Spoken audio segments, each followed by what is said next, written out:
तो नमस्ते। मेरा नाम अमन राज है और हम आईआईटी दिल्ली में सेकंड ईयर में इलेक्ट्रिकल इंजीनियरिंग ब्रांच में। और अभी हम लोग सम बेसिक कॉन्सेप्ट केमिस्ट्री कर रहे थे। ये तीसरा वीडियो है। तो इस चैप्टर में हम लोगों ने कॉन्सेप्ट समझ लिया। कॉन्सेप्ट हमने लगभग लास्ट के एक दो वीडियो में देख लिया है।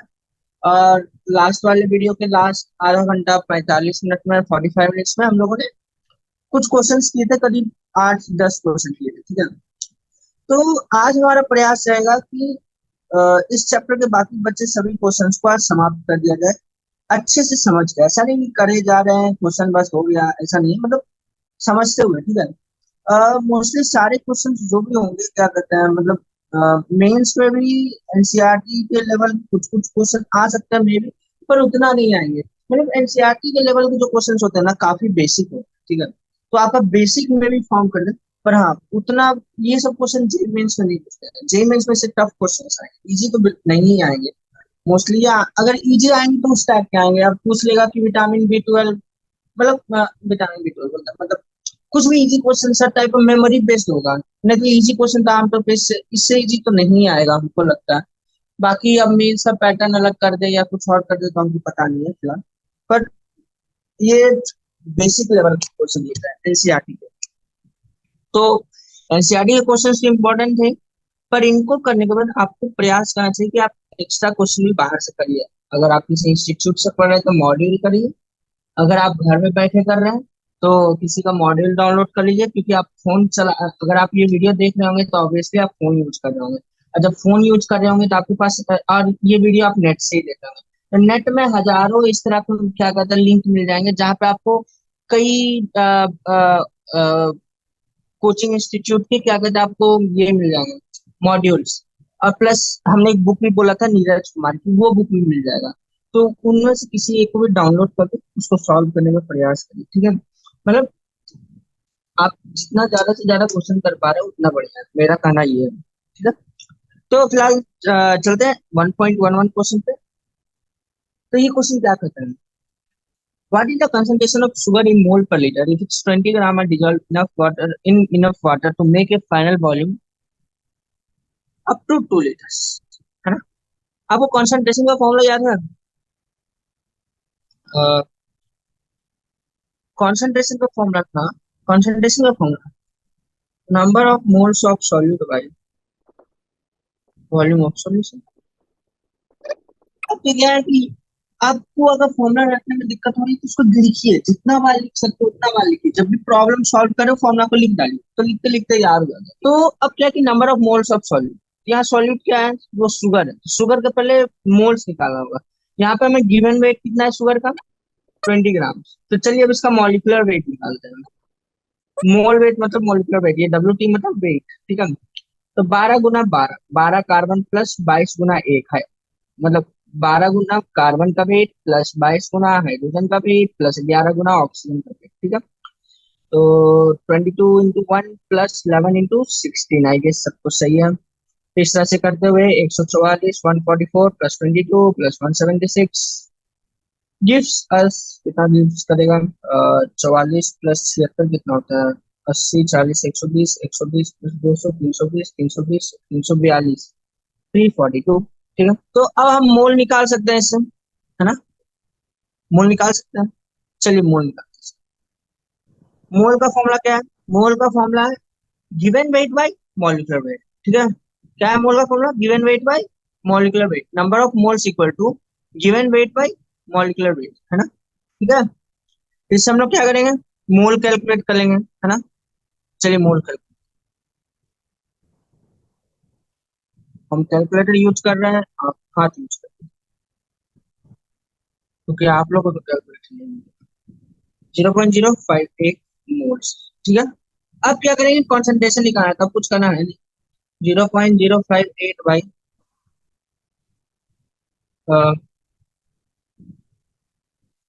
पीछे में वॉल्यूम कितना दे रखा है, 2 लीटर, तो मोल पर लीटर, बस अब डिवाइड कर देना है। 0.029 मोल पर लीटर आ गया आंसर आपका, यही आंसर है, ठीक है। कोई दिक्कत, आसान है, इजी सा है, कोई दिक्कत नहीं होगा ये सब, ठीक है। ये सब में तो इसको छोड़ते अब चलते हैं अगले क्वेश्चन पे। छोड़ना क्या मतलब, पूरा कर लिया, अब चलते हैं अगले क्वेश्चन। ठीक है, अगला क्वेश्चन क्या है 1.1। वो कहता है हमें कि इफ डेंसिटी ऑफ मेथनॉल, ठीक है, density of methanol is equal to 0.793 kg per liter, then what is the volume needed for making 2.5 liter of its 0.25 m solution। मतलब हमें मिथेनॉल का एक सॉल्यूशन बनाना है, ठीक है। वो सॉल्यूशन का कॉन्सेंट्रेशन होगा 0.25 m, और हमें जो वॉल्यूम चाहिए वो होगा 2.5 लीटर। चलिए ठीक है, पहले कॉन्सेंट्रेशन का फॉर्मूला लेते हैं। Number of moles of solute bye volume of solution, ठीक है। तो कॉन्सेंट्रेशन 0.25, नंबर ऑफ मोल्स को n मान लेते हैं, वॉल्यूम ऑफ सॉल्यूशन 2.5 लीटर। तो number of moles of solute हो जाएगा 2.5 इंटू 0.25, यानी कितना हो गया भाई 0.625, है ना। मतलब number of moles of solute कितना है 0.625। यहाँ पे सॉल्यूट क्या है, मेथनॉल है, मेथनॉल का बनेगा। तो इससे हम लोग वेट ऑफ सॉल्यूट निकाल सकते हैं। वेट ऑफ सॉल्यूट निकालेंगे तो मेथनॉल का फॉर्मूला होता है CH3OH, ठीक है। तो इसका मॉलिक्यूलर वेट होगा 4 इंटू हाइड्रोजन का वेट प्लस 1 इंटू ऑक्सीजन का वेट प्लस 1 इंटू कार्बन का वेट, यानी 12 4 16 12 28, 12 4 16, 16 16 32, 32, 32, ठीक है। तो हमें मॉलिक्यूलर वेट पता चल गया CH3OH का कितना है 32। तो हमें वेट रिक्वायर्ड पता चल जाएगा। तो weight required is equal to number of moles into molecular weight. तो 0.625 इंटू 32। अब इसको डिवाइड कर मल्टीप्लाई करना पड़ेगा। चलिए कोई बात नहीं, कर ही लेते हैं। 2.5/4 इंटू 32, तो 4 8 32, 8 40 7 19 16 4 20, 20 grams. Weight required is 20 grams. अब उन्होंने बोला कि इनको वॉल्यूम चाहिए, क्या चाहिए, वॉल्यूम चाहिए। तो इसको चलिए पहले बदल देते हैं केजी में। हाँ, वॉल्यूम इक्वल टू क्या हो, डेंसिटी का फॉर्मूला याद है क्या होता है, मास बाय वॉल्यूम होता है। Density equal to mass by volume. तो volume equal to mass by density हो जाएगा। Volume equal to mass by density, density equal to mass by volume. Volume equal to mass by density. तो 0.02 kg, 0.793 kg पर litre. तो इस समय litre में आ जाएगा वैल्यू, इसको कैलकुलेट करना होगा। 0.02522 लीटर्स, और इसको ml में बदले तो 25.22 मिलीलीटर्स, है ना। आसान, कोई दिक्कत तो नहीं हुआ, इजी से आराम से ही बन गया ये वाला क्वेश्चन। हमको तो इतना कुछ इसमें लगा नहीं। मतलब क्या है कि क्वेश्चन इस प्रकार से पूछ रहे हैं कि कभी ये दे दिए तो वो पूछ दिए, वो दे दिए तो ये पूछ लिए, इससे इधर उधर घुमा उमा तो भाई बस दो फॉर्मूला यूज करिए, उसमें दो वेरिएबल्स पता, तीन वेरिएबल का फॉर्मूला है, तीन वेरिएबल अर्थात जैसे डेंसिटी मास बाय वॉल्यूम का। हमें पता है मास, हमें पता है डेंसिटी, तो वॉल्यूम निकाल दी। उसी तरह से नंबर ऑफ मोल्स में हमको वेट पता है, हमको मोल्स पता है, तो गिवन वेट या रिक्वायर्ड वेट निकाल दी। वही है बस।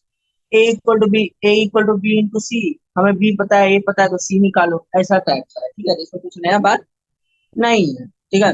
अब चलते हैं 1.1। Pressure is determined as force per unit area of the surface. The SI unit of pressure is कितना, pascal is X. If mass of air at sea level is इतना, calculate the pressure in pascal, ठीक है। कोई दिक्कत है नहीं, क्यों नहीं दिक्कत है, तो देखिए मास दे दिया है ना, मास ऑफ एयर पर सेंटीमीटर स्क्वायर कर दिया है ना, पर सेंटीमीटर स्क्वायर 1034 ग्राम, यानी हर एक सेंटीमीटर स्क्वायर में करीब 1034 केजी एयर है, ठीक है। तो 1 मीटर स्क्वायर में कितना होगा, 1.034 इंटू 10⁴। 1 मीटर स्क्वायर में कितना होता है, 1000 सेंटीमीटर स्क्वायर, है ना। तो 1 सेंटीमीटर स्क्वायर में कितना केजी है, तो 1 मीटर स्क्वायर में इतना केजी एयर होगा, है ना। अब क्या करना है, तो मतलब 1 मीटर स्क्वायर में इतना एयर है, अब जैसे देखिए यहाँ पे एयर का प्रेशर क्या होगा, एयर के द्वारा फोर्स बाई एरिया, एयर का प्रेशर यही होगा ना, एयर का फोर्स बाई एरिया। अब एयर का फोर्स क्या है, उनका वेट ही है। अब वो अलग से तो धक्का मार नहीं रहा है, खाली वो वेट के कारण उसका फोर्स लग रहा है।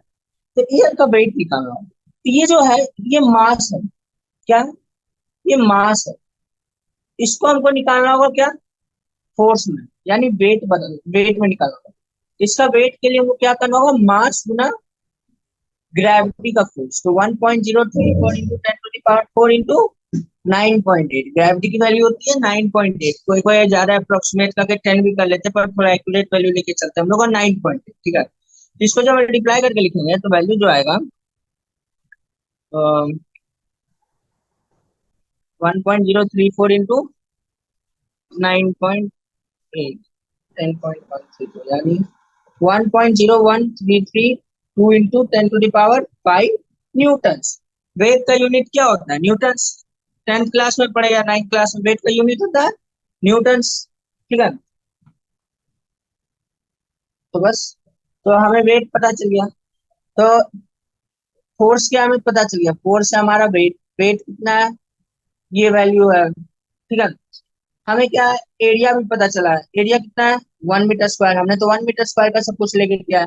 तो प्रेशर कितना हो जाएगा, फोर्स पर एरिया, तो 1.01332 इंटू 10⁵ न्यूटन, और नीचे में 1 मीटर स्क्वायर, यानी 1.01332 इंटू 10⁵ पास्कल्स। इसको और थोड़ा एलोबरेट करके लिखे तो इतना पास्कल एयर प्रेशर है। बस हो गया, आसान था ना, इजी सा ही है, इसमें कोई मतलब माथापेची करने लायक उतना है नहीं, है ना, इजी है। तो अब आगे चलते हैं, 1.14, what is the SI unit of mass, KG, and how is it defined, कैसे डिफाइन किया, हमें तो याद नहीं, देखना होगा।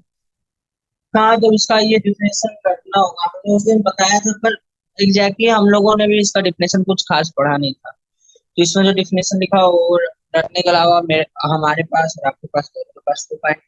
बोर्ड में आमतौर पर बोर्ड में पूछते हैं, और कभी कभार मैं भी जेई मेंस में पूछते हैं, जेई एडवांस में आज तक मुझे क्वेश्चन देते हैं, पुराने पेपरों में तो हमें नहीं देते। ठीक है, वो उतना कुछ है नहीं, देख लीजिएगा। ठीक है, उसी तरह से 1.15 ये भी प्योर मेमोरी बेस्ड है, इसमें भी मेरा कुछ करने का है नहीं। ठीक है, हमने बताया था माइक्रो क्या होता है, 10⁻⁻⁶। डेका क्या होता है 10। मेगा क्या होता है 10⁻⁶। गीगा क्या होता है 10⁻⁹। फेम्टो क्या होता है 10⁻⁻15। मतलब क्या है कि आपको 10⁻⁻15 से लेकर 10⁻15 तक के बीच के जो नाम है वो याद है, नहीं 10⁻15 तक का नहीं, 10⁻9 तक, 10⁻⁻15 से 10⁻9 तक का, यानी फेम्टो से गीगा तक का याद कर लीजिए, क्योंकि इंपॉर्टेंट है, बार बार बार बार बार बार यूज होता है। ठीक है, ठीक है, तो इस तरह से अब आते हैं किस पे, अब आते हैं अगले क्वेश्चन पर। हमारा अगला क्वेश्चन क्या था, हमारा अगला क्वेश्चन कहता है 1.16 में, what do you mean by significant, ये सिग्निफिकेंट फिगर। तो सिग्निफिकेंट फिगर क्या था कि जब कोई मेजरमेंट लेते हैं तो उसमें प्रेजेंट हर एक डिजिट का कुछ वैल्यू होता है ना, उसमें प्रेजेंट हर एक डिजिट का वैल्यू होता है, और उस हिसाब से वो काफिला सिग्निफिकेंट फिगर्स या डिजिट्स का डिफरेंस जाना है।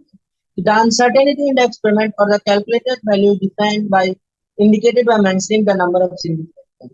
Significant figures are meaningful digits which are known with certainty plus one which is esteemed or uncertain.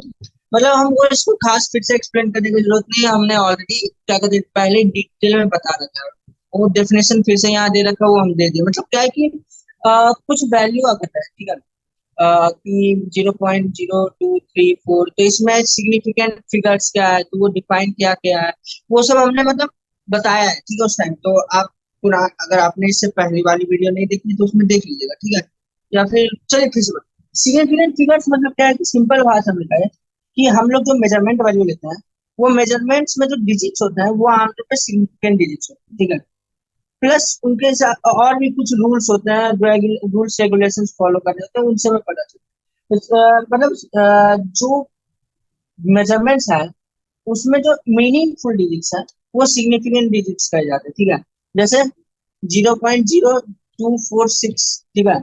इसमें ये 246 मीनिंगफुल है, ये जीरो का काम नहीं है। क्यों काम नहीं है? क्योंकि हम इसको ऐसे भी लिख सकते हैं। हम इसको इसको हम 2.46, सॉरी, इसको फिर हम 0.0246 लिख सकते हैं, इंटू 10⁻⁻1 लिख सकते हैं। इसको लिख सकते हैं 0.0000246 इंटू 10⁻, टू लिख सकते हैं। तो मतलब ये स्टार्टिंग वाले जीरो का वैल्यू है नहीं, क्योंकि उसको हम हटा सकते, लगा सकते हैं। पर हाँ, ये 246 मीनिंगफुल है, ये रिक्वायर्ड है। तो इन्हीं को सिग्निफिकेंट फिगर कहते हैं सिंपल भाषा में, ठीक है। तो चलते हैं अपना फिर, वो क्वेश्चन पे डिफिनेशन हो ही गया है। तो फिर अब चलते हैं 1.17 पे। और एग्जैक्टली पूरा डीप में डिटेल में अगर सिग्निफिकेंट फिगर थोड़ा समझना है तो आप पुरानी वीडियो देख सकते हैं, ठीक है। अब आते हैं 1.17।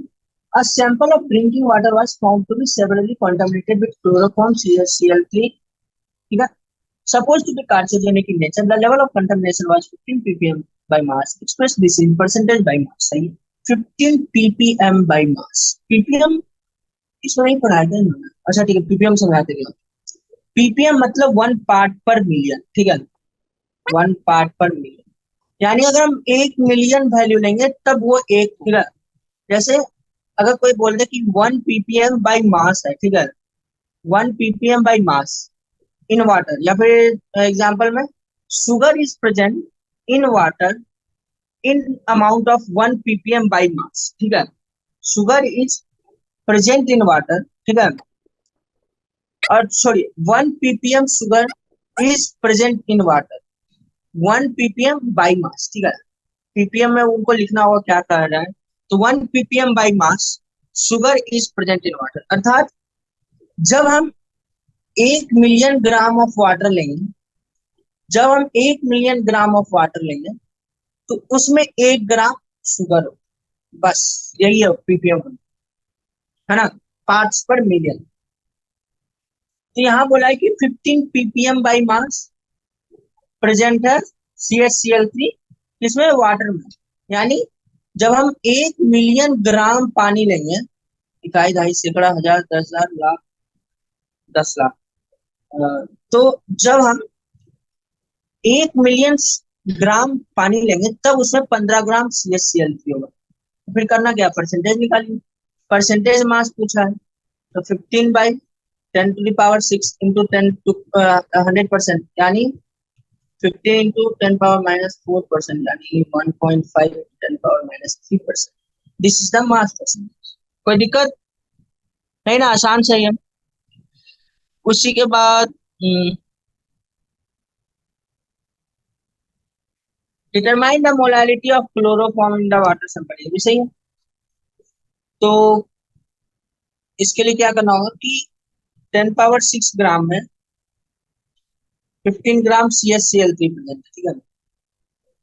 तो इसको मोल्स में बदलना होगा सबसे पहले। तो इसका मोलिकुलर वेट होगा,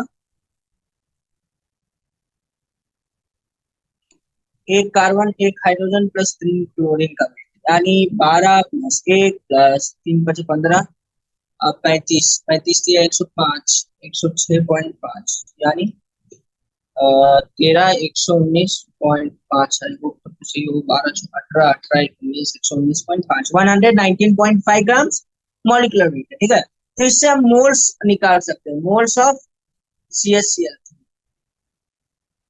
कितना होगा, 15/109.5। अब इसको अप्रोक्सीमेट करके 15/120 भी कर सकते हैं, पर क्यों ही करना है। आप लोग अप्रोक्सीमेशन तभी करिएगा जब ऑप्शनल वाला, ऑप्शन वाला। अगर क्या कहते हैं न्यूमेरिकल वाला हो तब यहाँ पे कोई अप्रोक्सीमेशन नहीं करिएगा, उससे एरर आ जाएगा, वो पक्का ही रह जाएगा। इसलिए जब ऑप्शन हो तभी क्या, ऑप्शन वाला हो तभी अप्रोक्सीमेट करिएगा, उसमें भी सही होने के चांसेस कम ही होते हैं, या ज्यादा भी हो सकते हो, तो ऑप्शन पे बेस्ड होता है, पर फिर भी सावधानी से करिएगा जो भी करिएगा। जिससे आ गया 0.1255 मोल्स ऑफ CaCl। तो अब हमें मोलालिटी निकालना है, तो मोलालिटी क्या था याद है, molality equal to number of moles of solute by weight of solvent in KG. Molarity में वॉल्यूम ऑफ सॉल्यूशन, मोलालिटी में वेट ऑफ सॉल्वेंट, ठीक है। बस अब क्या करना है, हमको तो कुछ करना है नहीं ना, आपको कुछ करना है। 10 पावर 3, क्योंकि हमने 10⁻6 ग्राम्स लिया था, यानी 10⁻3 kgs। तो हो गया, आंसर आ गया 1.255 इंटू 10⁻⁻4 मोलर। यही होगा मोलारिटी। किसी को कोई दिक्कत है ना? ठीक है, तो फिर करना क्या है, खत्म कहानी इसका, इस क्वेश्चन का। ये क्वेश्चन बहुत इजी है। साइंटिफिक नोटेशन बदलना है। साइंटिफिक नोटेशन पता ही है, तो बस अब सिंपल सा बदल देता हूँ। मतलब क्या है कि हमें इसको a इंटू 10⁻, साइंटिफिक नोटेशन यही होता है, a इंटू 10⁻b में लिखना है, जिसमें a एक ऐसा नंबर है जिसमें डेसिमल से पहले सिर्फ एक ही इंटीजर है, उससे ज्यादा नहीं है, और वो इंटीजर नॉन जीरो होना चाहिए, बस इस चीज का ख्याल रखना। बस इससे ज्यादा कुछ नहीं। तो वही किया हमने, 0.048 को इस तरह से डेसिमल में बदला कि यहाँ पे डेसिमल से पहले सिर्फ एक नंबर है, वो नॉन जीरो इंटीजर है, बाकी कुछ नहीं है। और फिर उसको 10 पावर्स के टर्म्स में लिख दिया, इंटू 10 पावर्स के टर्म्स में। ठीक है, उसी तरह से सेकंड वाला भी 234,000, इसको लिखेंगे 2.34 इंटू 10⁻5। हमें डेसिमल से यहाँ पे लाना होगा, है ना? यहाँ से उठा के डेसिमल में यहाँ लाना होगा, उसके लिए क्या करना होगा, इसको 10⁻5 से डिवाइड करना होगा, उसी हिसाब से फिर 10⁻5 से मल्टीप्लाई भी करना होगा। उसी तरह से थर्ड क्वेश्चन देखिए, 8008। अभी डेसिमल्स यहाँ पे है, हमको डेसिमल यहाँ पे लाना है ना, यही लाना है ना, क्योंकि हमें डेसिमल से पहले एक इंटीजर चाहिए। ए जो है, ए इंटू 10⁻b में ए जो है, उसमें डेसिमल से पहले एक नॉन जीरो इंटीजर है ना? बस, तो हमको डेसिमल को उठा के यहाँ से यहाँ लाना है। यहाँ तो ला नहीं सकते, क्यों? क्योंकि यहाँ लाएंगे तो यहाँ पे जीरो आ जाएगा, जो हमें चाहिए नहीं। और यहाँ नहीं ला सकते हैं। यहाँ क्यों नहीं ला सकते? तो बन जाएगा 80.08, जो हमें नहीं चाहिए। क्यों नहीं चाहिए? क्योंकि डेसिमल से पहले हमें सिर्फ एक ही डिजिट चाहिए, वो नॉन जीरो होना चाहिए, बस। ठीक है, तो सबसे बेस्ट पॉइंट यही होगा, है ना? तो फिर इसको लिखेंगे 8.008। इसके लिए हमको क्या करना होगा, इसको इस नंबर को बाई 10⁻3 करना होगा, तो उस हिसाब से फिर यहाँ इंटू 10⁻3 भी करना होगा, बस हो गया आंसर। है ना? लॉजिक समझ में आ रहा है? हमको नहीं लगता आपको ये सब समझाने की जरूरत होगा, ये सब। उसी तरह से 500.0, इस पॉइंट को हमको उठा के यहाँ लाना है, बस। तो इसके लिए हमको इसको 100 से डिवाइड करना होगा, तो 5.00। अब फिर इसको 100 यानी 10⁻2 से डिवाइड किए, तो इसको 10⁻2 से मल्टीप्लाई भी करना होगा। जब आप किसी को डिवाइड कर रहे हैं तो मल्टीप्लाई भी करना होगा, क्योंकि नंबर को बराबर रखना है ना, नंबर को नहीं बदलना है, नंबर का वैल्यू चेंज नहीं होना चाहिए, बस उसको दूसरे फॉर्म में रिप्रेजेंट करना है ना? और फिफ्थ का तो कुछ, फिफ्थ में तो कुछ करना ही नहीं है, ये ऑलरेडी उसी फॉर्म में, तो यहाँ 10⁻0 आ जाएगा। 10⁻0 1 होता है, खत्म बात। अब आते 1.19 पे। ये क्या है भैया? सिग्निफिकेंट फिगर्स कैलकुलेट करना है इसमें। इसमें तो कुछ करने को है नहीं मेरे तरफ से, तो बस फॉर्मूला याद रखना है, फॉर्मूला के बेस पे करना है। तो चार फॉर्मूला बोलते हैं, रूल्स। तो रूल्स क्या है? डेसिमल्स के बाद के डेसिमल के बाद के जीरो, डेसिमल्स के बाद के ट्रेलिंग जीरो यानी एंडिंग जीरो सिग्निफिकेंट है। कोई भी नॉन जीरो डिजिट सिग्निफिकेंट है, नॉन जीरो डिजिट सिग्निफिकेंट है। कोई भी अ, दो सिग्निफिकेंट डिजिट्स के बीच के प्रेजेंट जीरो भी सिग्निफिकेंट होता है। कोई भी दो सिग्निफिकेंट डिजिट्स के बीच के जीरो सिग्निफिकेंट होते हैं। और क्या था? 0.00025, इस तरह के नंबर्स में इन जीरो का कोई महत्व नहीं होता है, सिर्फ इनका ही महत्व होता है ना? ये सब रूल्स में पढ़ाया गया, ठीक है? तो इन सभी नियमों के अनुसार से 0.0025 में सिर्फ यही दोनों सिग्निफिकेंट होंगे, ये दोनों नहीं होंगे, ये तीनों जीरो नहीं होंगे, ठीक है? इसमें कितने टोटल है? दो सिग्निफिकेंट फिगर्स हैं, ठीक है? उसी तरह से सेकेंड वाला क्वेश्चन, सेकेंड वाला क्वेश्चन में एक दिक्कत है। क्या दिक्कत है?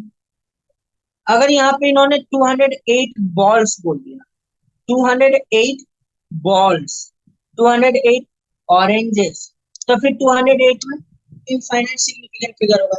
पर यहाँ उन्होंने कुछ बोला नहीं है, तो इसको एक प्रकार से हम ऐसे यूनिट्स ले लेते हैं, ठीक है? कोई यूनिट्स ले लेते हैं, 208 सेंटीमीटर ऐसे में कुछ मान लिया जा रहा है, ठीक है?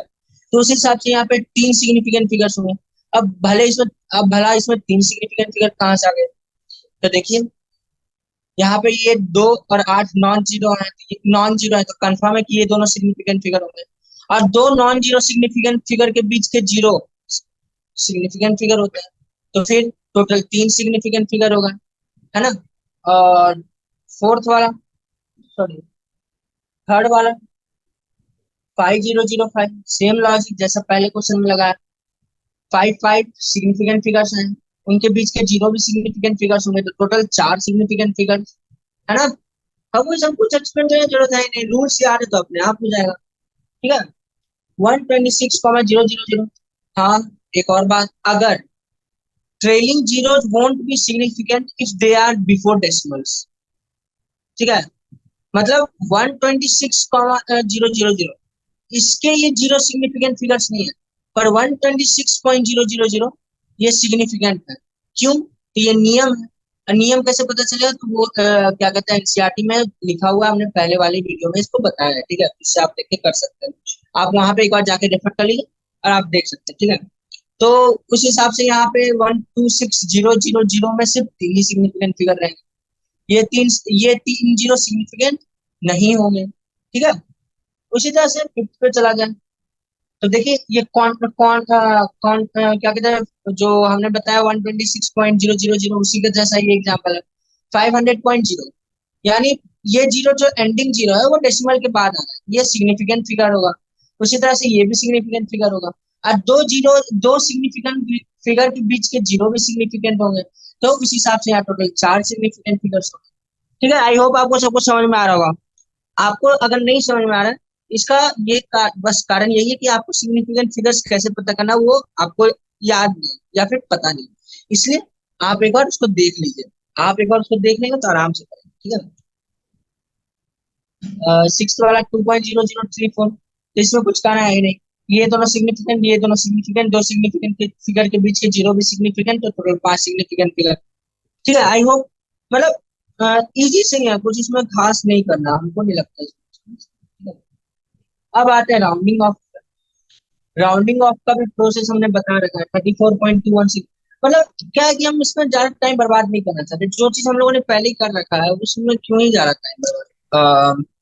34.216 इसको क्या करना है, थ्री सिग्निफिकेंट फिगर तक में राउंड ऑफ करना है, तो 34.216 इसको कितने सिग्निफिकेंट फिगर, पांच। तो यहाँ से स्टार्ट करेंगे राउंड ऑफ करना। तो सबसे पहले 216 में जो सिक्स क्या है वो फाइव से बड़ा है, तो जब राउंड ऑफ करना होगा तो हमको इस सिक्स को हटा के ही वन को प्लस वन करना होगा, यानी ये टू हो जाएगा 34.22।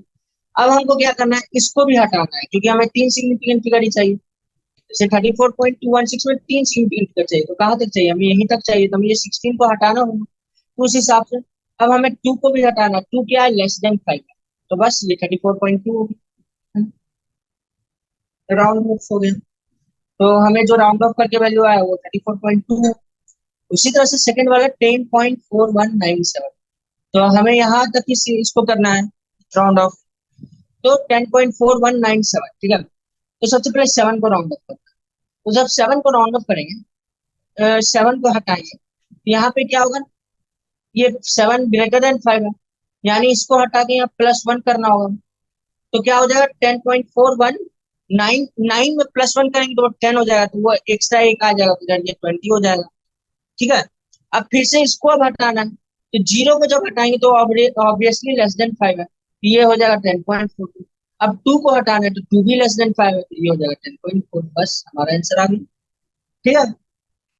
उसी तरह से 1.20 का थर्ड वाला 0.04597, तो इसके तीन सिग्निफिकेंट डिजिट यहाँ तक है, यानी हमको सिर्फ सेवन को हटाना है। तो सेवन को हटाएंगे तो seven is greater than five, यानी इससे पहले वाले डिजिट में प्लस वन करना है, तो 0.0459, यहाँ प्लस वन करेंगे नाइन में, तो 0.0460, क्यों, नाइन प्लस वन 10, तो एक एक्स्ट्रा कैरी एक आएगा, एक्स्ट्रा एक बचेगा कैरी में, तो एक यहाँ पे आके ऐड हो जाएगा, तो फाइव प्लस वन सिक्स, तो हो गया वैल्यू 0.0460, हो गया क्लियर, है ना। उसी तरह से फोर्थ वाला 2808, हमें थ्री डिजिट तक राउंड ऑफ करना है, तो यानी यहाँ तक करना है, तो बस राउंड एट को हटाना है, एट के बदले अब देखिए क्या है कि डेसिमल्स में तो डायरेक्टली हटा देते हैं, ठीक है, पर विदाउट डेसिमल्स वाले में नहीं हटा सकते, वहां पे हटाने के बाद वहां पे जीरो डालना होता है, ठीक है। तो बस 8 को हटा के वहां 0 डालेंगे, और 8 इज ग्रेटर देन 5 यानी उससे पहले यहाँ पे +1 कर देंगे, तो 2 8 1 0, बस। ठीक है, आई होप समझ में आ रहा है। मतलब हमको नहीं लगता इसको उतना बताने की जरूरत है, ये सब तो बहुत बेसिक लेवल का, बहुत पहले क्यों होता है, राउंड ऑफ ये सब। अब आ जाते हैं 1.1 वाले क्वेश्चन पे। इसमें तो कुछ करना है, क्या करना है, अच्छा देखते हैं क्या करना है। हाँ 1.1 क्या है, 1.1 का तो कुछ है नहीं, ये भी आसान है, ठीक है। सबसे पहले क्या करते हैं, 1 2 3 कॉम्बिनेशन में क्या आ रहा है कि मास ऑफ डाई नाइट्रोजन, यहाँ मास ऑफ डाई ऑक्सीजन यानी N2 और O2। तो क्या करते हैं, हम सबको पहले मोल्स में बदल देते हैं, ठीक है। तो 14/28 और ये 16/32, 14/28 32/32, 28/28 32/32, 28/28 80/30। अब क्या करेंगे, इसको लिखेंगे, तो ये है 1/2 1/2 सॉरी 1, तो मतलब उल्टा भी लिखेंगे,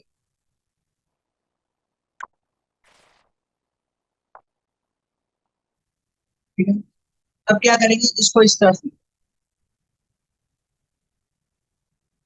लिखे हो क्या, इसको रिएक्शन वाइज लिखेंगे, मतलब half mole of N2 plus half mole of gives us क्या देगा N। मतलब यहाँ पे रिएक्शन इस प्रकार से हो रहा है कि वो पूरा पूरी कंज्यूम हो जा रहा है, पूरा पूरी react, half mole of N2 plus 1 mole of O2 यानी 2 NO2, नीचे वाले में 1 मोल N2 और 1 मोल O2, तो N2O2, this is similar to N2N, ठीक है, इसमें कुछ नहीं। या फिर अगर आपको नहीं भी समझ में आया भी तो कोई बात नहीं, टेंशन नहीं। और 1 mole of N2 plus 2 sorry, this will give us N2O5। इससे आप क्या देख रहे हैं, आपके लिए कुछ याद आ रहा है इसको देख के? इसको देख के आप समझ सकते हैं ये लॉ ऑफ मल्टी प्रोपोर्शंस को फॉलो करता है। क्या था law of multiple proportion? Law of multiple proportion कहता है कि जब हम किसी चीज को कंबाइन कर रहे हैं, मान लीजिए ए और बी को कंबाइन कर रहे हैं, ठीक है, और ए और बी दो अलग अलग कंपाउंड फॉर्म करते हैं मिलकर, जैसे फॉर एग्जांपल कार्बन और ऑक्सीजन को लें, तो कार्बन दो अलग अलग चीजें बनाता है, एक कार्बन मोनोऑक्साइड, एक कार्बन डाइऑक्साइड। तो जब उसमें से, अब इसमें दो कंपोनेंट है, कार्बन और ऑक्सीजन, दोनों में कार्बन मोनोऑक्साइड और कार्बन डाइऑक्साइड में दो एटम्स, दो एलिमेंट्स हैं, एक कार्बन एक ऑक्सीजन। अब उसमें से किसी एक का वेट फिक्स कर दें, किसी एक का वेट अगर फिक्स कर दें, तो बाकी जो दूसरा बचेगा उसका वेट का जो रेशियो निकालेंगे वो नेचुरल नंबर्स का रेशियो होगा। यही था लॉ ऑफ मल्टीपल प्रोपोर्शन, वही लॉ ऑफ वही बस यहाँ पे है, ठीक है। मतलब law of multiple proportion indirectly कहता है कि दो एलिमेंट्स एक दूसरे से मिलकर वेराइटी ऑफ कंपाउंड्स फॉर्म कर सकते हैं, ठीक है। CO2, जैसे कार्बन एंड ऑक्सीजन CO बना सकता है, CO2 बना सकता है, C2O3 - 2 बना सकता है। उसी तरह से नाइट्रोजन एंड ऑक्सीजन मिलकर ऊपर दिए गए यहाँ पे ये जो चार वैरायटी ऑफ कंपाउंड्स आप देख सकते हैं वो बनाएंगे, ठीक है। ये चार वैरायटी ये दर्शाता है लॉ ऑफ मल्टीपल प्रोपोर्शन, ठीक है। तो आई डोंट होप अब हमको इसमें कुछ ज्यादा कहने पड़ा, तो इसको अब खत्म करके आगे बढ़ते हैं। How much is 1 kilometre equal to millimetre? 1 kilometre equal to 1000 metre, तो इक्वल टू 10⁻6 मिलीमीटर, है ना, equal to equal to 10⁻15 picometre, 10⁻15 picometre. इसमें मतलब हमको कुछ करना नहीं था खास, ठीक है, ये तो बस यूनिट कन्वर्सन है। अब यूनिट कन्वर्सन में हमको अलग से एक्सप्लेन करने की जरूरत नहीं है, वो आपको आता ही है, ठीक है, कैसे नहीं आएगा, इतना कुछ नहीं है। 1 mg इक्वल टू 10⁻−6 kg। सबसे पहले क्या करेंगे, इसको 10⁻−3 ग्राम्स लिखेंगे, और फिर उसको फिर केजी में बदल देंगे। उसी तरह केजी को नैनोग्राम में भी लिख सकते हैं, तो 10⁻−3 ग्राम्स को नैनोग्राम में कैसे लिखेंगे, 10⁻6 नैनोग्राम्स, बस। ये आपको कन्वर्सन करना है ना। सबसे पहले क्या करिए, इन चीजों को इस यूनिट पे लाइए जो मतलब स्पेसिफिक है, जैसे मास का यूनिट है तो उसको पहले ग्राम में बदल दीजिए, ग्राम से बाकी सब कुछ आसानी से होता है conversion। वॉल्यूम का यूनिट है उसको पहले लीटर में बदल दी, उसके बाद बाकी सारा कन्वर्सन कर।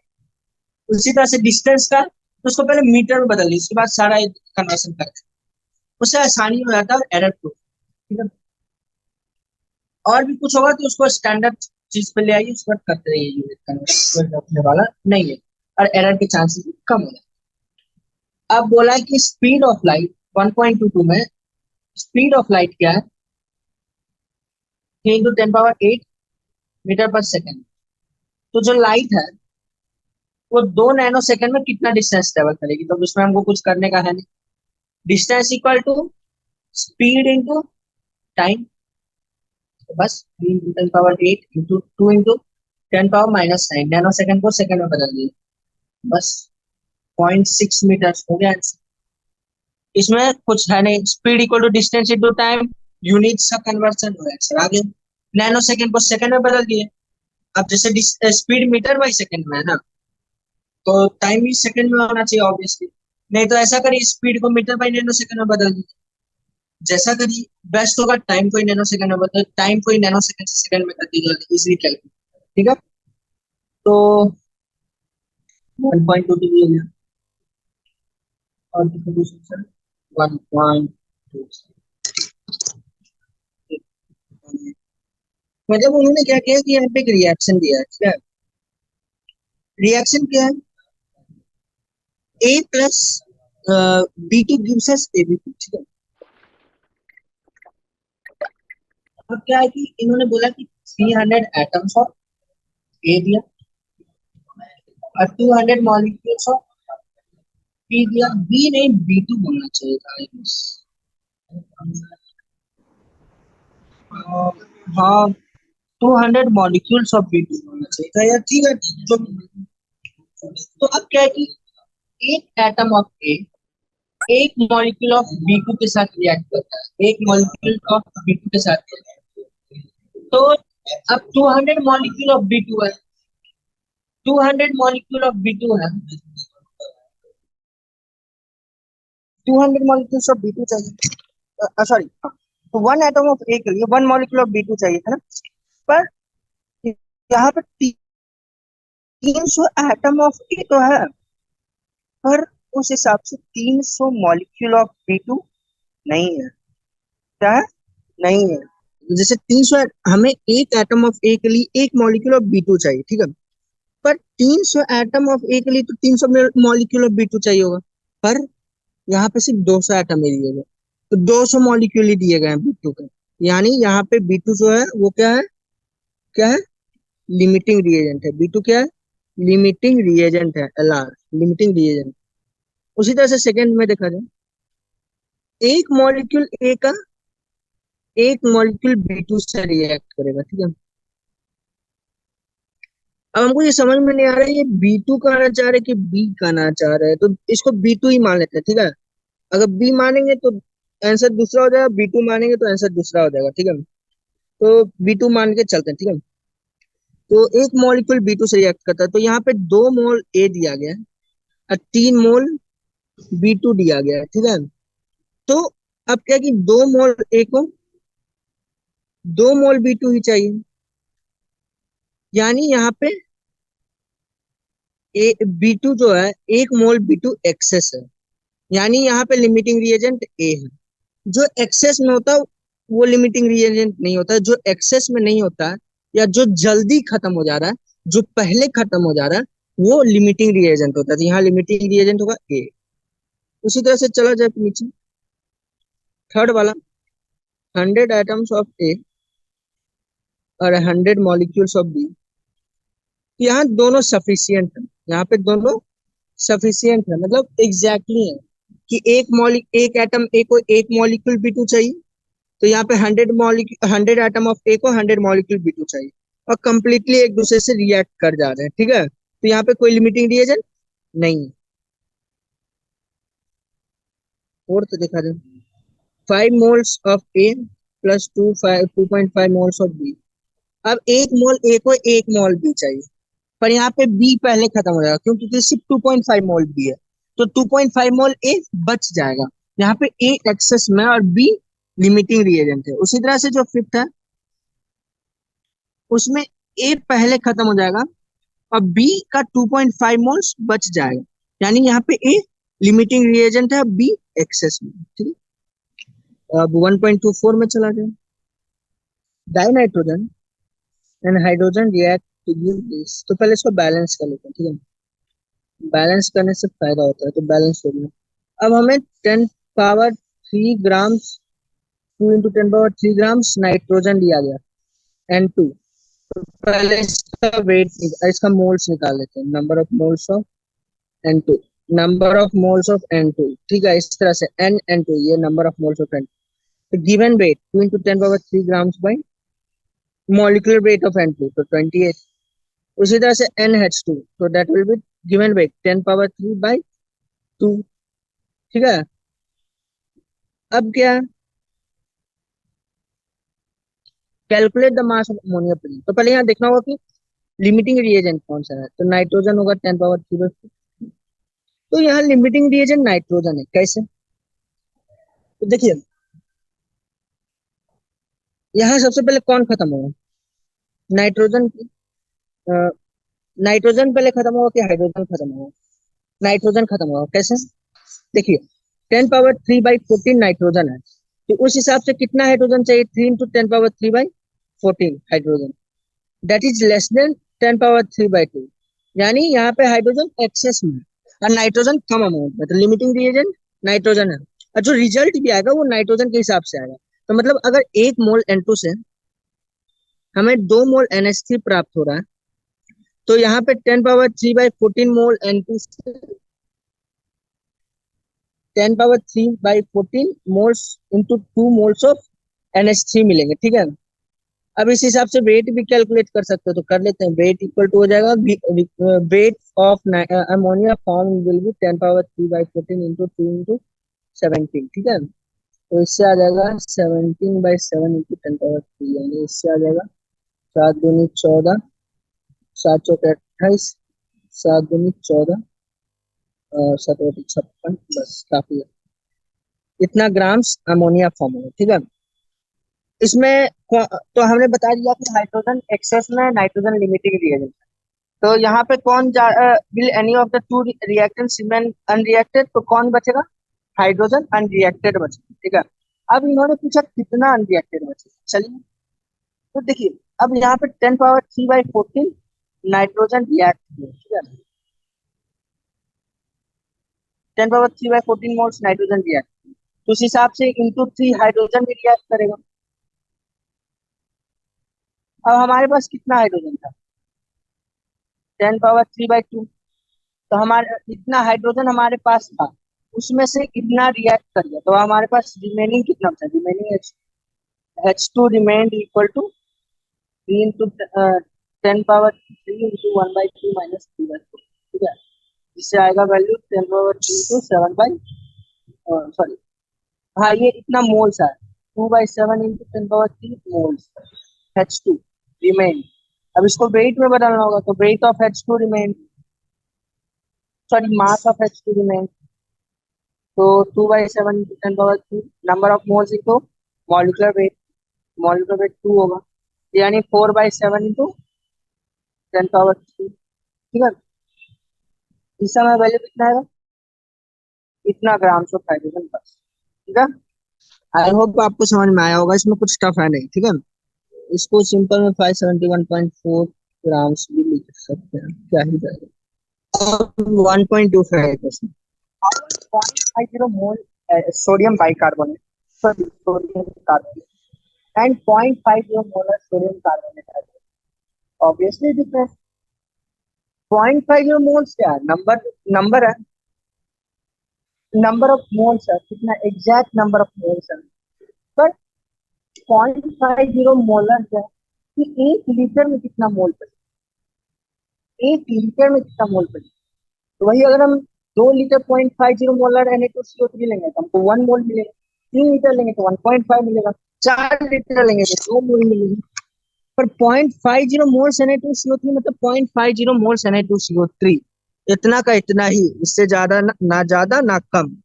पर मोलर मतलब वैल्यू चेंज होते रहता है, जितना हम लीटर लेंगे उस हिसाब से वैल्यू होगा। ठीक है, तो बाकी मुझे कुछ बताना है।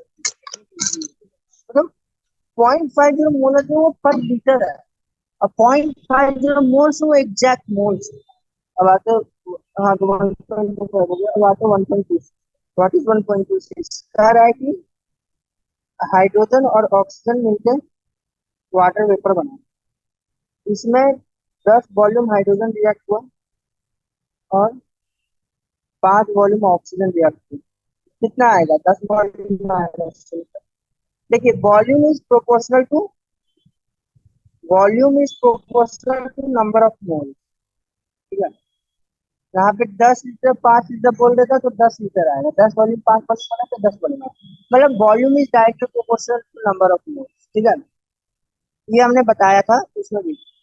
इसको अवोगाड्रोस लॉ कहते हैं, अगर आपको याद होगा तो, गैसेस के लिए पर्टिकुलरली। ठीक है, तो बस तो अब मान लीजिए अगर यहाँ 2 मोल हाइड्रोजन, 1 मोल ऑक्सीजन मिलकर हमको 2 मोल H2O दे रहा है, तो 2 वॉल्यूम हाइड्रोजन और 1 वॉल्यूम ऑक्सीजन मिलकर हमको 2 वॉल्यूम पानी देगा, वेपर देगा, वाटर वेपर देगा।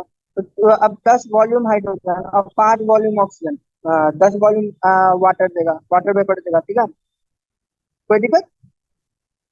अब आया कि calculate the following into basic units. हाँ ठीक है, देखो क्या बेसिक यूनिट्स आमतौर पर ऐसा यूनिट होता है 28.7 पिकोमीटर। तो 1 picometre equal to 10 power -12 metre. ठीक है, तो ये हो जाएगा 28.7 10 पावर -12 मीटर। इसको आप ऐसे भी लिख सकते हैं 2.87 इंटू 10 पावर -11 मीटर। ठीक है, ऐसे ही लिखना चाहिए। उसी तरह से सेकेंड वाला भी 15.15 पिकोमीटर, इसको लिख सकते हैं 15.15 into 10 power -12 metre. That can be written as 1.515 into 10 power -11 metre. हो गया। अब थर्ड वाला 25365 मिली। अब इसका बेसिक यूनिट क्या है? किलोग्राम होगा कि ग्राम होगा?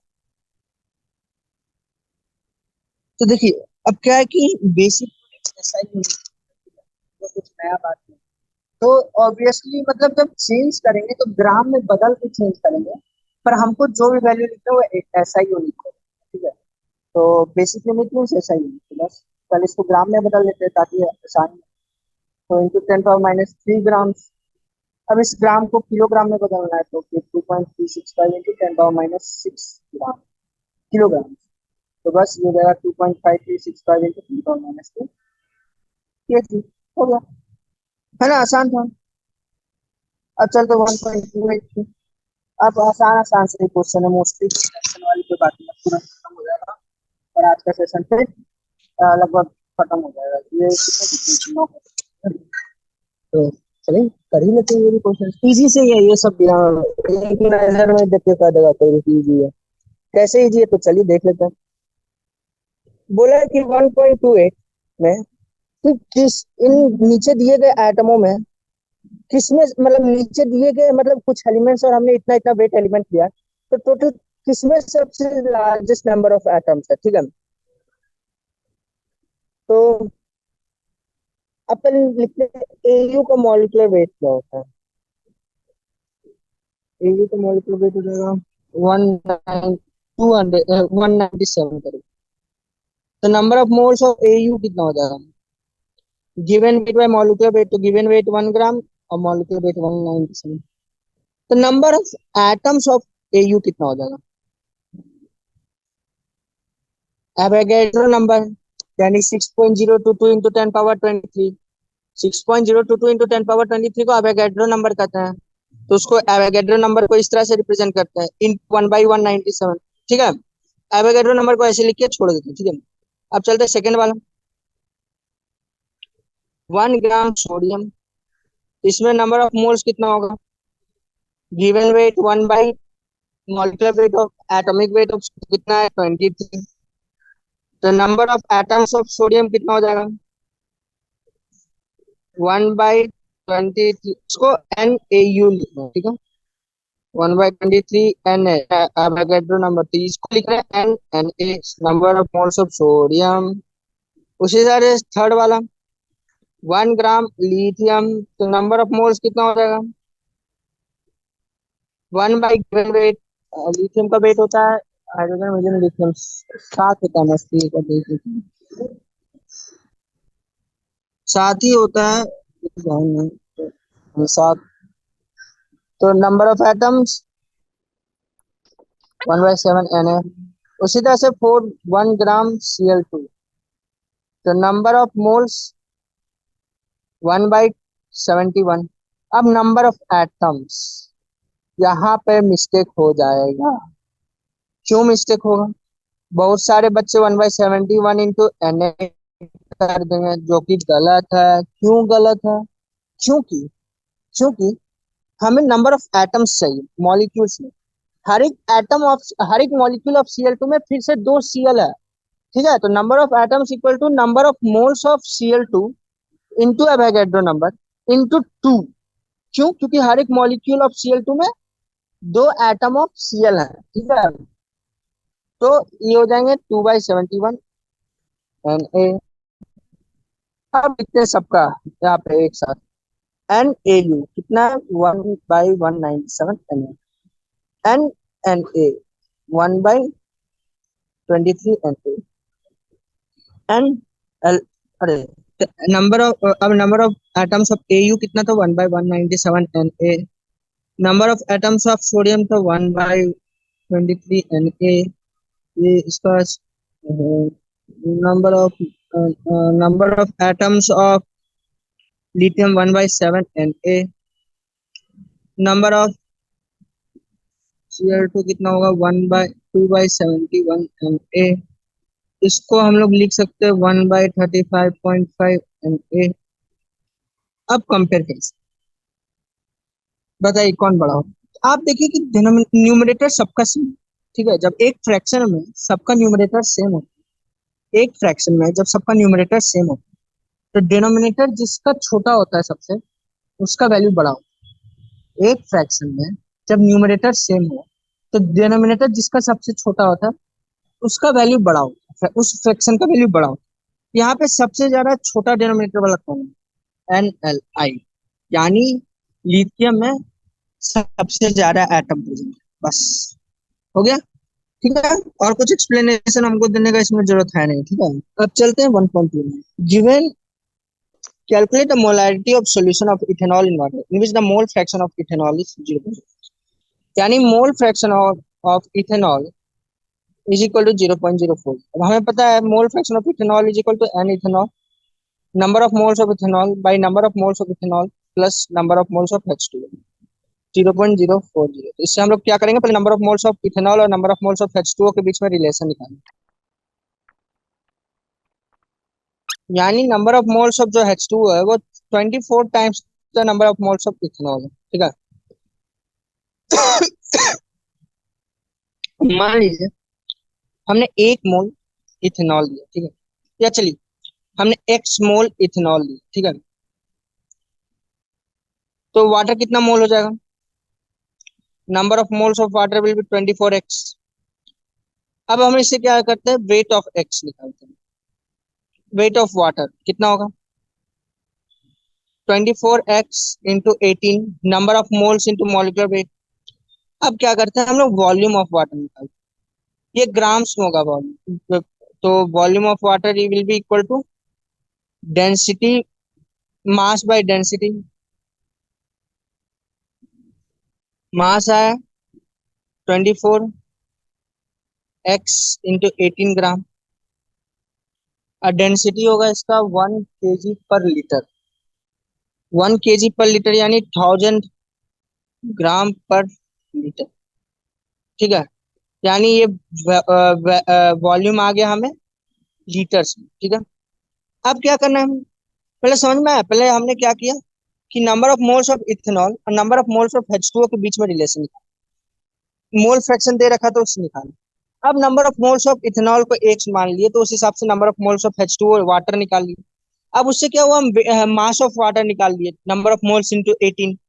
अब क्या हुआ कि हमें डेंसिटी पता है। डेंसिटी उन्होंने बोला लेने 1, मतलब उन्होंने यूनिट नहीं मेंशन किया, मतलब 1 ग्राम/सेंटीमीटर क्यूब लेने को, यानी 1 kg/लीटर।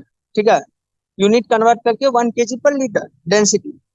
ठीक है, तो 1 kg यानी 1000 ग्राम/लीटर। ठीक है, तो डेंसिटी है 1000 ग्राम/लीटर। तो फिर क्या था? हमने volume equal to mass by density से वॉल्यूम निकाल लिया। अब क्या है, मोलारिटी चाहिए, तो molarity equal to volume number of moles of solute यानी number of moles of ethanol by volume of solution. तो volume of solution will be equal to volume of water only यहाँ पे, क्योंकि इथेनॉल को मतलब कुछ दिया नहीं तो उसका वॉल्यूम को नेग्लिजिबल मान लेते हैं, ठीक है। कुछ कुछ जगह पे अप्रोक्सीमेट ले लेते हैं, अगर कुछ नहीं दिया हुआ होता है तो अप्रोक्सीमेट ले लिया जाता है, ठीक है। तो यहाँ पे नेग्लेक्ट कर लेते हैं। तो फिर number of moles of ethanol x, volume of solution 24 into x into 18 by 1000। बस अब क्या करना है, 1000 गुना 1000 बाई 24 गुना 18, ठीक है। तो कैलकुलेट करना होगा 2.3148 ये है कॉन्सेंट्रेशन ऑफ इथेनॉल, ठीक है। ठीक है, 2.3148 बोला। मोल उन्होंने मोल फ्रैक्शन दिया। मोल फ्रैक्शन से हम लोगों ने इथेनॉल और वाटर के मोल्स के बीच का रिलेशन निकाला। मोल्स ऑफ वाटर से हमने उसका वेट निकाला, फिर वॉल्यूम निकाल लिया। Volume of solution equal to volume of water मान लिया। क्यों मान लिया, क्योंकि इन्होंने यहाँ पे वॉल्यूम ऑफ इथेनॉल नहीं दिया है, उसको जीरो मान लिया।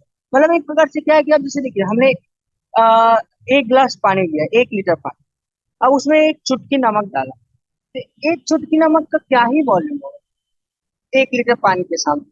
वही हाल यहाँ पे। आपको एक बात पता है, 1 मोल पानी होता है, ठीक है। 1 मोल पानी का वेट कितना होता है, 18 ग्राम, है ना। अ, अ, हाँ, 1 मोल पानी का वेट 18 ग्राम, तो उसका वॉल्यूम कितना होता है 18 लीटर। सॉरी, ए, ए, ए, 18 कितना होगा, 18 मिलीलीटर होगा, ठीक है। अब इसको मान लीजिए हम 1 मोल ना लेके करीब 100 मोल ले रहे हैं, ठीक है। कितना हो जाएगा, 1.8 लीटर हो जाएगा। तो जब 100 मोल लेंगे तो 1.8 लीटर हो जाएगा। 1 मोल में 18 ग्राम। हाँ, तो 100 मोल में 1.8 लीटर होगा। अब हम क्या करेंगे, इसका बाई 24 मोल्स हम इथेनॉल लेंगे, ठीक है। तो बाई 24 कितना होगा, 100/24। और इसको वेट से मल्टीप्लाई, CH3OH 32 ग्राम, 32 ग्राम को 55 नहीं 16,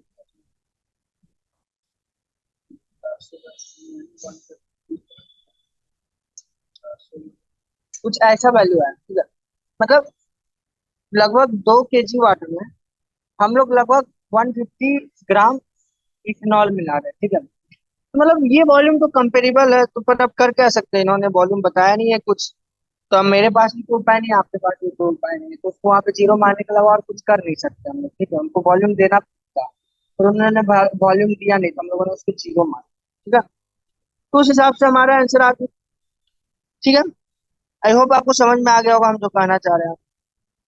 हमने वॉल्यूम ऑफ सॉल्यूशन को वॉल्यूम ऑफ वाटर में मान लिया, वॉल्यूम ऑफ इथेनॉल को हम लोगों ने नेग्लेक्ट कर दिया। क्यों नेग्लेक्ट कर दिया, क्योंकि उन्होंने बताया नहीं। अब आते हैं 1.3। What will be the mass of 12C atom in gram. तो 12C एटम इन ग्राम का वेट कितना होगा, 12 AMe। अब टू एक AMe इक्वल टू कितना होता है, 1.667 इंटू 10⁻⁻24 ग्राम। तो बस एक 12C एटम का वेट होगा 12 इंटू 1.667 इंटू 10⁻24। आई होप एक AMe में इतना ही ग्राम होगा, नहीं तो कितना होगा, अच्छा सॉरी 1.661। तो बस हो गया। अब इसमें क्या करना है, अब कुछ करना है नहीं, बस कैलकुलेट करिए। 12 इंटू 1.661 मोलारिटी हमने निकाल लिया था, ठीक है। उसके बाद हम एक्सप्लेन कर रहे थे, मतलब मोलारिटी निकालने के बाद हम एक्सप्लेन कर रहे थे कि अ, पता नहीं आवाज जा भी रहा है कि उनको पता भी नहीं चल। हाँ, तो वही कह रहे थे कि जैसे हम लोग मोलारिटी निकाली, ठीक है। अब क्या है कि जैसे क्या है कि हम लोगों ने यहाँ पे एक चीज किया है जो आपको मे भी थोड़ा अजीब लग रहा होगा कि हमने वॉल्यूम ऑफ इथेनॉल को क्यों नहीं कंसिडर किया, हमने डायरेक्टली वॉल्यूम ऑफ सॉल्यूशन को वॉल्यूम ऑफ वाटर क्यों मान लिया।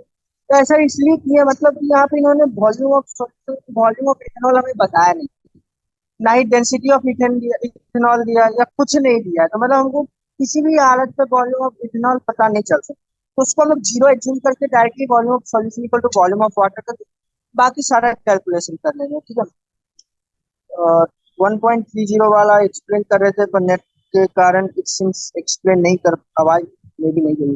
तो देखिए 12 एक C12 कार्बन एटम का इन्होंने वेट पूछा है, एटम का पूछा, तो C12 का वेट कितना होगा? ऑब्वियसली 12 AMU होगा। अब एक AMU में 1.661 होता है इंटू 10⁻⁻24 ग्राम।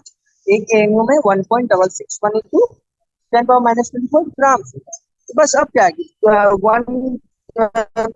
वन कार्बन एटम का weight will be 12 into 1.661 into 10⁻⁻24, ठीक है। 12 इंटू 1.66 इंटू 10⁻⁻24 है ना। इससे वैल्यू आ जाएगा समथिंग लाइक 1.99 इंटू 10⁻⁻23। बस यही हमारा आंसर है। आई होप आपको ठीक आसानी लगा होगा, इसमें कुछ है नहीं जो बस कन्वर्ट करना पड़ा और कुछ नहीं था। एक्चुअली यहाँ पे इनका मूड कुछ और है, ठीक है। इनका मूड क्या है कि हमें पता है कि हमने क्या कंडीशन लिया है कि C12 को हमने स्टैंडर्ड माना है, ठीक है। और उसका स्टैंडर्ड क्या है कि जब हम 8 मोल C12 लेते हैं उसका वेट होता है 12 ग्राम, ठीक है। 8 मोल C12 लेते हैं उसका वेट होता है 12 ग्राम। तो वो चाहते हैं हम किस तरह से कैलकुलेट करें वेट एक एटम का। तो एक एटम C12 का वेट कितना होगा? 12/6.022 अब 8 मोल में 6.022 इंटू 10⁻23 एटम होता है ना। यानी जब हम 8 मोल C12 का वेट 12 ग्राम बोल रहे हैं, यानी 6.022 इंटू 10⁻23 C12 एटम्स का वेट 12 ग्राम है। तो फिर एक एटम का वेट कितना होगा? 12/6.022 इंटू 10⁻23, उससे भी सेम आंसर आएगा लगभग 1.99 इंटू 10⁻23 ग्राम, ठीक है। चले अगले क्वेश्चन की ओर बढ़े। इस ये क्वेश्चन क्या है कि 0.02856 अरे इसको कैलकुलेट थोड़ी करना, इसमें उन्होंने बस डायरेक्टली सिग्निफिकेंट पूछा है, आसान। अब देखिए मल्टीप्लीकेशन और डिवीजन में क्या रूल है कि जब हम फाइनल रिजल्ट लाएंगे तो उसमें इतने नंबर ऑफ सिग्निफिकेंट फिगर होने चाहिए जितने दैट शुड बी, मतलब the number of significant figure in result should be the minimum of number of significant figure present in all the operands. Operands मतलब क्या होता है? ए इंटू बी में ये ए क्रॉस बी यानी ए इंटू बी या ए multiplied by B में ये ऑपरेटर है और ए और बी ऑपरेंड है। उसी तरह ए प्लस बी में भी ये प्लस ऑपरेटर है और ए और बी ऑपरेंड है। तो क्या कहते हैं, अब मान लीजिए कुछ मल्टीप्लीकेशन या डिवीजन किए तो जो ऑपरेंड जो फाइनल रिजल्ट आएगा उसमें जो नंबर ऑफ सिग्निफिकेंट फिगर होना चाहिए equal to the number of significant figure in operands with least significant number, ठीक है। जैसे 2.3 इंटू 4, ठीक है। तो 2.3 में 2 सिग्निफिकेंट फिगर, अब 4 में सिर्फ एक ही सिग्निफिकेंट फिगर, यानी जो फाइनल रिजल्ट होगा उसमें भी सिर्फ एक ही सिग्निफिकेंट फिगर, ठीक है। तो अब चलते हैं पहला क्वेश्चन। पहला क्वेश्चन में 1.31 में फर्स्ट वाला, इसमें क्या क्या टर्म्स है? 0.02856, इसमें टोटल 4 सिग्निफिकेंट। 298.15, इसमें टोटल 3 सिग्निफिकेंट, सॉरी 5 सिग्निफिकेंट। 0.112 में 3 सिग्निफिकेंट। 0.5785 में 4 सिग्निफिकेंट, है ना।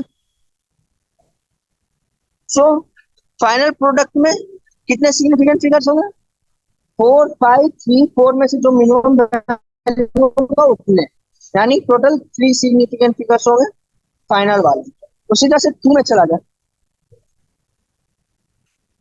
देखिए 2 में ना ये कंफ्यूजन, 2 में भी एक बात बताते हैं, 5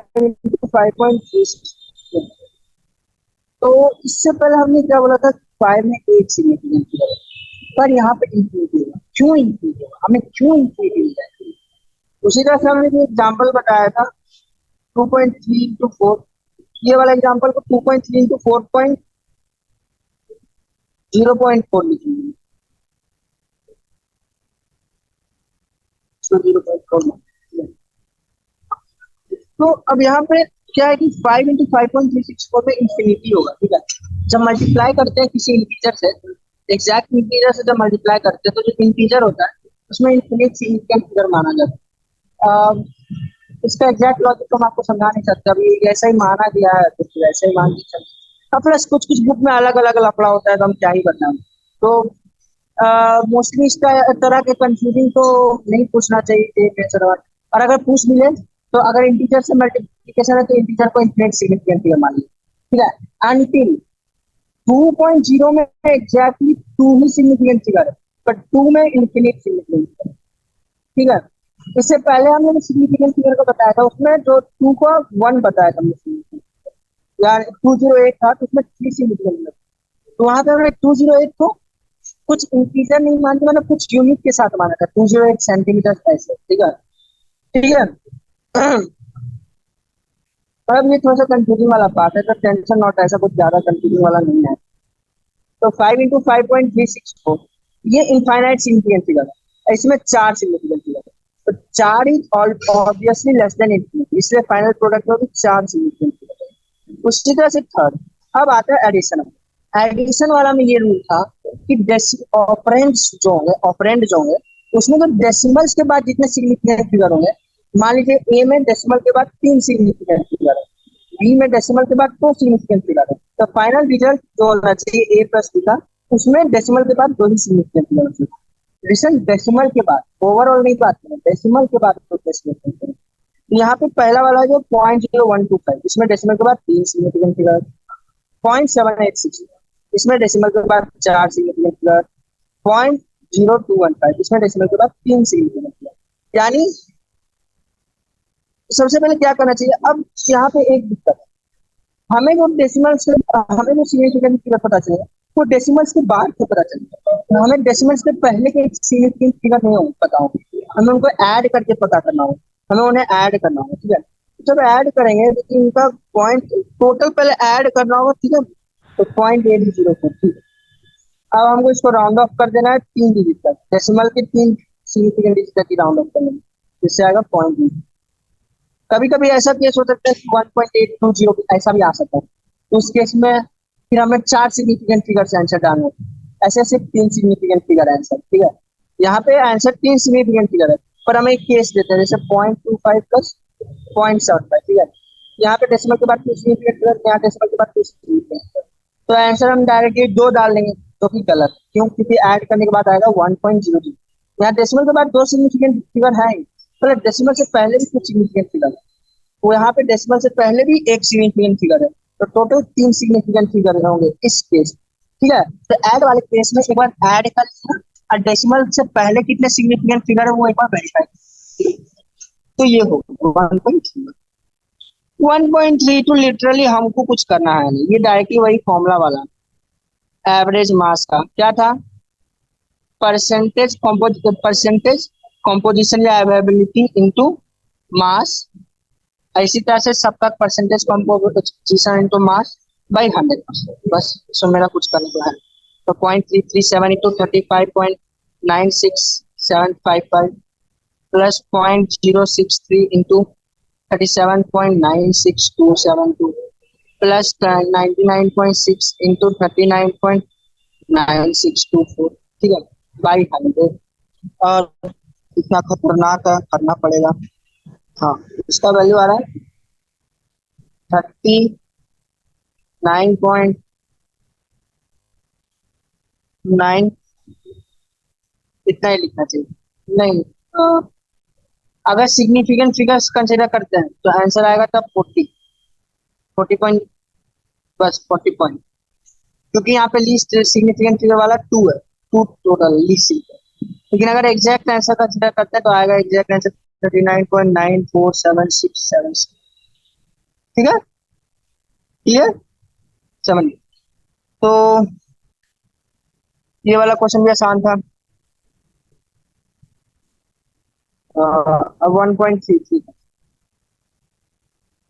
1.33 ये सब मतलब क्या ही बताएं, इसमें आसान ही है। 1.33 number of moles of air 52 moles है, तो नंबर ऑफ एटम्स कितना होगा, 52 इंटू एवोगैड्रो नंबर तो 52 इंटू 6.022 इंटू 10^23, ठीक है। उसी तरह से सेकंड वाला 52 यूनिट एच, यू यहाँ पे है वेट का यूनिट, ठीक है, यूनिफाइड मास वेट का यूनिट। तो एक एच का वेट 4 यू है, तो 52 यू है, 52 यू एच लिया, यानी हमने टोटल 13 एच लिया है, बस। उसी तरह से थर्ड वाला 52 ग्राम एच, इससे हम लोग क्या करेंगे, नंबर ऑफ मोल्स निकाल लेते हैं। तो given weight by molecular wait total 4 moles हो गया, सॉरी 13 मोल्स हो गया, 52 ग्राम्स बाय 13 ग्राम्स। तो अब number of atoms 13 into Avogadro number, एक मोल में एक एवोगैड्रो नंबर एटम्स या मॉलिक्यूल्स होते हैं, इंटू 6, इतने एटम्स होंगे बस, ठीक है, इजी था। आप करते 1.3। A welding fuel gas contains carbon and hydrogen. Burning a small amount of it in oxygen gives 3.38 grams carbon dioxide, 0.690 grams of water, and nothing. A volume of 10 liter of this welding gas is found to weigh 11.6 grams. Calculate temperature from the molar mass of the and molecule. थोड़ा confusing लग रहा होगा है ना, पर है easy है। पहले हम लोग ये देखते कि क्वेश्चन को पहले तोड़ते हैं। हमने देखा कि एक गैस है वेल्डिंग फ्यूल। वेल्डिंग फ्यूल क्या होता है कि एक ऑर्गेनिक कंपाउंड होता है, ठीक है। इसमें इन्होंने बोला कि वो ऑर्गेनिक कंपाउंड सिर्फ सी एंड एच का ही बना हुआ है, ठीक है। तो मतलब वो CH3H है, ठीक है, वो कुछ इस तरह से हो, प्लस ऑक्सीजन के साथ वो रिएक्ट करें and give us CO2 plus H2। अब इसको बैलेंस करते, ठीक है, पहले बैलेंस कर। तो बैलेंस करने के लिए यहाँ x CO2 y/2 H2O, यहाँ पे x प्लस y/2 ऑक्सीजन। अब देखते हैं कि कितने कार्बन फॉर्म, कार्बन डाइऑक्साइड कितने फॉर्म है। तो 3.38 ग्राम फ्लो, तो इसको मोल्स में बदलते हैं। तो 3.38/44, तो इसका मोल्स में होगा करीब करीब 0.077। इसी तरह से H2O हुआ 0.690 ग्राम, इसको भी मोल्स में बदलते हैं। तो दैट विल बी, ये number of moles of CO2, number of moles of H2O will be 0.69/18, that will give us 0.03, ठीक है। तो इससे हमें पता चल सकता है कि नंबर ऑफ मोल्स ऑफ जो कार्बन था वो कितना था, 0.077 मोल्स ऑफ कार्बन था। Number of moles of carbon dioxide will be equal to number of moles of carbon, obviously ये x और y से पता चल ही रहा है, ठीक है। उसी तरह से number of moles of hydrogen half of the number of moles of H2O, ठीक है। तो that will give us 0.01। तो मतलब ये x है और ये y, तो x/y कितना होगा, x/y होगा 0.0077/0.0019, यानी ऑलमोस्ट, क्योंकि x वो इंटीजर है तो x/y भी इंटीजर होना चाहिए। अब आप कहेंगे x और y इंटीजर क्यों, तो मॉलिक्यूलर फॉर्मूला है, तो उसमें अब H2O लिखते हैं, HO। अब ऐसा थोड़ी है H2O लिखते हैं, इसको ऐसा थोड़ी कि HO.5 लिखेंगे, ऐसा नहीं ना लिखेंगे, लिखेंगे तो H2O लिखेंगे। हमने यहाँ बताया था कि number of moles of carbon will be equal to number of moles of carbon dioxide, ठीक है। क्यों, क्योंकि समझ में आ रहा है, रिएक्शन से ही दिख रहा है नंबर कार्बन, तो फिर उससे NC निकाल लिया। उसी तरह से हाइड्रोजन का भी नंबर ऑफ मोल्स निकाल लिया। तो x/y अब क्या है कि NC इक्वल टू x होगा और NH इक्वल टू y होगा, है ना, ठीक है, x मोल्स, ठीक है, और y मोल्स, तो x/y इक्वल टू 4 आ जाएगा। यानी इसका मतलब हमें x/y का रेशियो आ, एम्पिरिकल फॉर्मूला क्या, अगर CXHY, ठीक है, तो एम्पिरिकल फॉर्मूला क्या होगा, एम्पिरिकल फॉर्मूला इस हिसाब से होगा कि यहाँ पे ये x/y का रेशियो में होगा, ठीक है, ठीक है।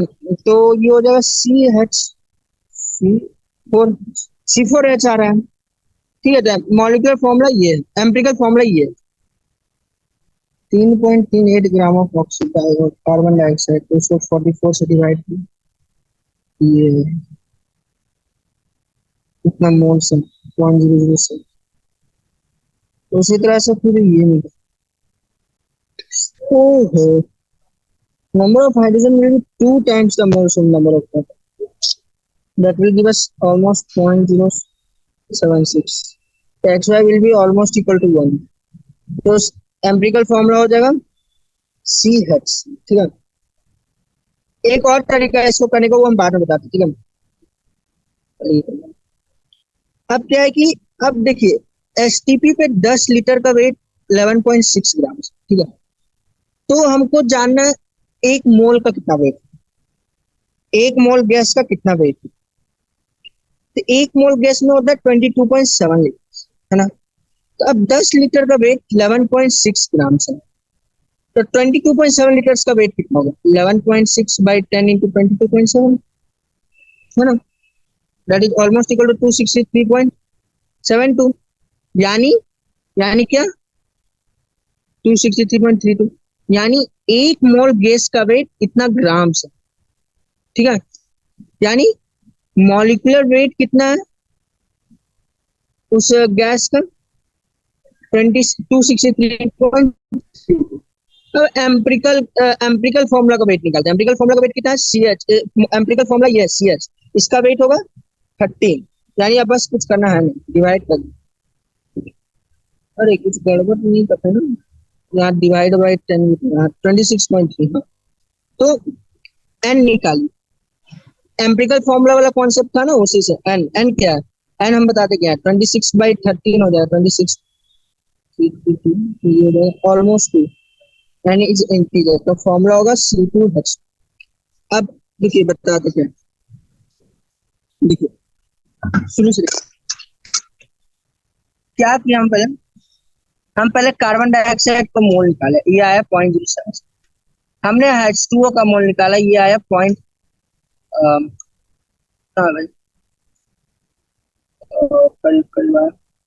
0.076। अब हमने क्या किया, हमें अब हम क्या करते हैं कि तो कार्बन मोल्स कितने हो गए, अरे सॉरी H2 का 0.3 है, तो कार्बन के मोल्स हो गए 0.076, H2 हाइड्रोजन के मोल हो गए 0.076। इतना तक हमने समझा। अब क्या है कि अब देखिए जो गैस है उसका 10 लीटर गैस का वेट 11.6 ग्राम है, ठीक है। तो अब क्या है कि वो जो 10 लीटर वेट है, तो हमें जाने कि एक मोल गैस, एक मोल गैस का वेट कितना होगा, एक मोल गैस में 22.7 लीटर होता है, 22.7 लीटर होता है, और 10 लीटर का वेट 11.6 है, तो 22.7 लीटर का वेट आ जाएगा करीब 26.33 ग्राम। एक मोल गैस का वेट 26.32 ग्राम है। अब क्या करेंगे हम, परसेंटेज वेट ऑफ कार्बन निकाल, तो परसेंटेज वेट ऑफ कार्बन तो 0.077 इंटू 12 क्यों, क्योंकि हमने number of moles of carbon निकाले, तो परसेंटेज वेट ऑफ कार्बन या percentage composition of carbon by weight by, यहाँ पे डिवाइड कर देंगे 26.33। हम लोग क्या करते हैं, total percentage weight of carbon निकालें, टोटल वेट ऑफ कार्बन निकाल, ठीक है। तो टोटल वेट ऑफ कार्बन कितना आएगा, weight of carbon will be something भी लाइक कितना है 0.077, तो आएगा करीब 0.9217, ठीक है।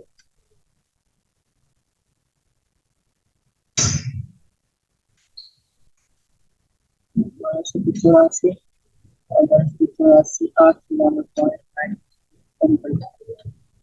0.94, वेट ऑफ हाइड्रोजन आएगा 0.076 इंटू 1। अब क्या है, यहाँ वेट ऑफ कार्बन इतना है, वेट ऑफ हाइड्रोजन इतना है। अब ये कार्बन और हाइड्रोजन टोटल मिलकर ये टोटल वेट ऑफ कार्बन है, ठीक है, यानी जितना भी है carbon total weight of hydrogen, तो जो total weight of compound CXHY होगा, total weight of the compound CXHY होगा, ये इन दोनों का सम ही होगा, है ना, इन दोनों का सम ही होगा ऑब्वियसली, क्योंकि यहाँ पे हमने टोटल वेट ऑफ कार्बन निकाला, टोटल वेट ऑफ हाइड्रोजन निकाला, ठीक है, तो ये हो जाएगा समथिंग लाइक 0.94 प्लस 0.76, यानी अरे ये तो 1 हो जा रहा है, 1 ग्राम, ठीक है। अब क्या है कि हम निकालेंगे परसेंटेज कंपोजिशन ऑफ सी, तो 0.924 यानी करीब 92.4%। हाँ, और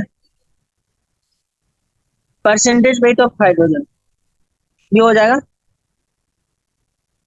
7.6%। अब ये किससे बदल गया, ये एम्पिरिकल फॉर्मूला वाला जो थर्ड क्वेश्चन होगा, याद करिए, आयरन इतना परसेंट था, ऑक्सीजन इतना परसेंट था, तो एम्पिरिकल फॉर्मूला निकालना, अब उसी में बदल गया। उसमें क्या बताया था, पहले परसेंटेज लिखिए, पहले एटम्स लिखिए, उसके बाद उनका परसेंटेज लिखिए,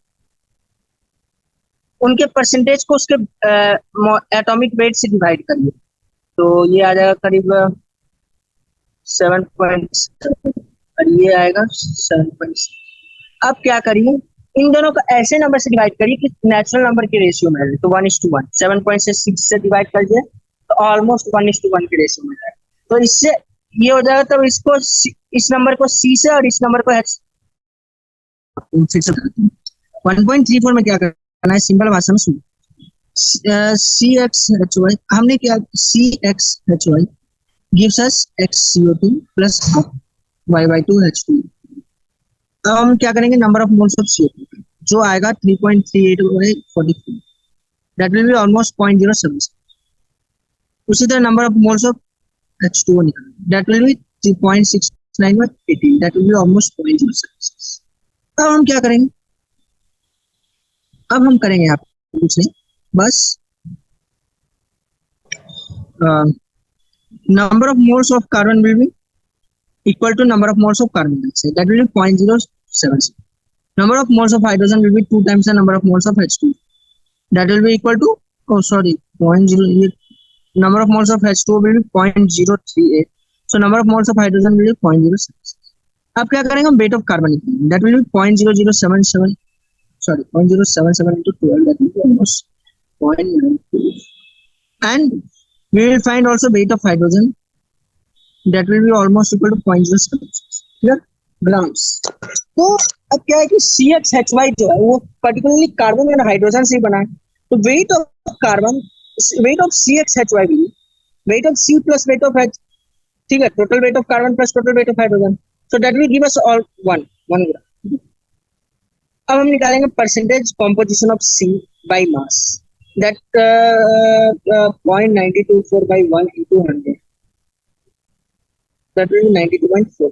उसी तरह से हम निकालेंगे percentage composition of hydrogen, and that will similarly come 7.6%, ठीक है। अब क्या करेंगे हम, अब कुछ करना नहीं, अब एम्पिरिकल फॉर्मूला निकालना है। एम्पिरिकल फॉर्मूला सिंपल, पहले हम क्या करते हैं, मोलर मास ऑफ गैस निकालेंगे, 10 लीटर गैस का मास 11.6, ठीक है, 11.6 मोल, तो एक मोल गैस का वेट कितना होगा, यानी 22.7 लीटर का वेट कितना होगा, तो 22.7 into 11.6 that will be almost 26। अब इसको अलग रखें, हमें मोलर मास ऑफ गैस आ गया, हमें क्या करते हैं, अब क्या है कि एम्पिरिकल फॉर्मूला चाहिए, तो एम्पिरिकल फॉर्मूला के लिए आपको थर्ड वाला क्वेश्चन याद है हम लोगों ने कैसे किया, वहां पे एक परसेंटेज ऑफ आयरन दे दिया था, परसेंटेज ऑफ ऑक्सीजन दे दिया था।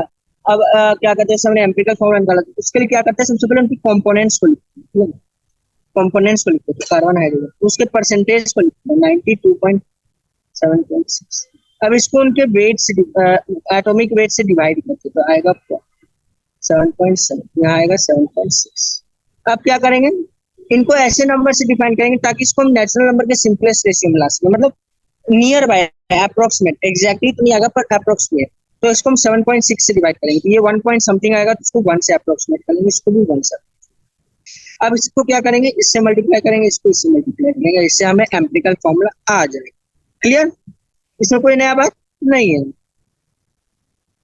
अब आते हैं मॉलिक्यूलर फॉर्मूला, तो मॉलिक्यूलर फॉर्मूला के लिए क्या करना पड़ता है, मॉलिक्यूलर फॉर्मूला के लिए हमें क्या करना होता है कि सबसे पहले नेचुरल नंबर n निकालना होता है। वो n क्या होता है?